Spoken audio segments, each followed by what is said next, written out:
Good morning.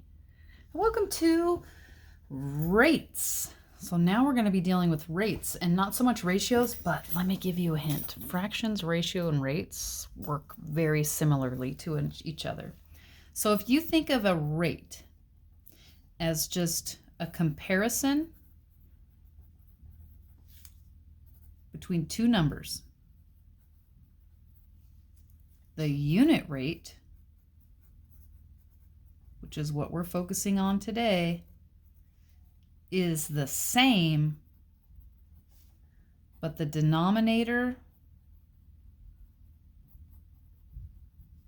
is 1. That's a 1. All right, let's do some examples. Example 1. If you spent $4.60 on 20 songs, how much did you spend on one song? So this is finding the unit rate because we're making the denominator 1. Now before, and you don't have to write this down, but let's talk about what we were doing last week with ratios. $4.60 was to 20 songs as how much money was to one song. Remember, something looked like that? And then we thought, well, how do I get from 20 to 1? I divide by 20, so this side I must also divide by 20. Okay, this is the exact same thing. It's just written in a fraction instead of in a ratio. So how do you get from 20 to 1? Divide by 20. So what do you have to do up here? That's right, divide by 20. And turns out $4.60 divided by 20 is 23 cents. That's 23 cents for one song. Another example. If you can ride your scooter, it's an electric scooter, okay? Because if you could do this on your foot-powered scooter, that'd be crazy. 50 miles in 2 hours. How many miles can you go in 1 hour? So this is the unit rate again, because 1's in the denominator. How do you get from 2 to 1? That's right, divide by 2. What's 50 divided by 2? 25. 25 miles in 1 hour. This is the unit rate. That is the unit rate. Remember, if I go too fast for your writing, you can pause.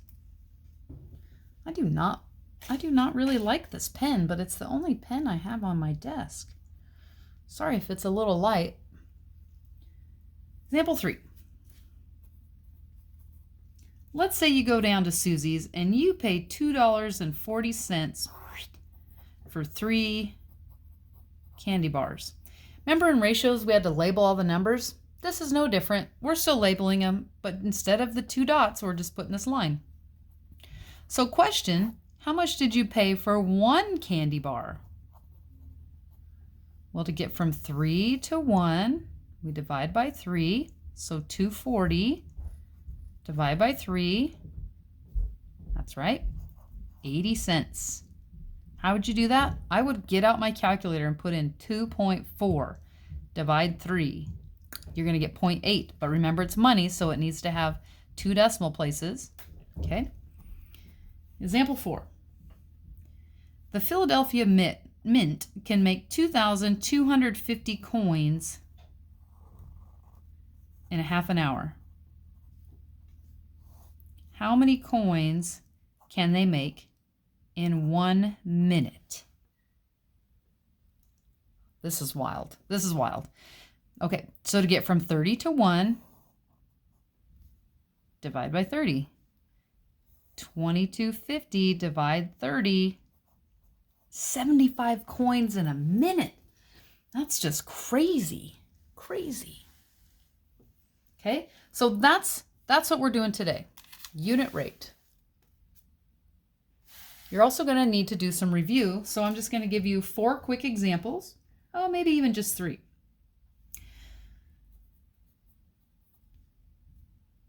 Turn this fraction into a decimal. Watch this. 1 divided by 5. Because doesn't this say 1 divided by 5? Oh, see the way my calculator writes it?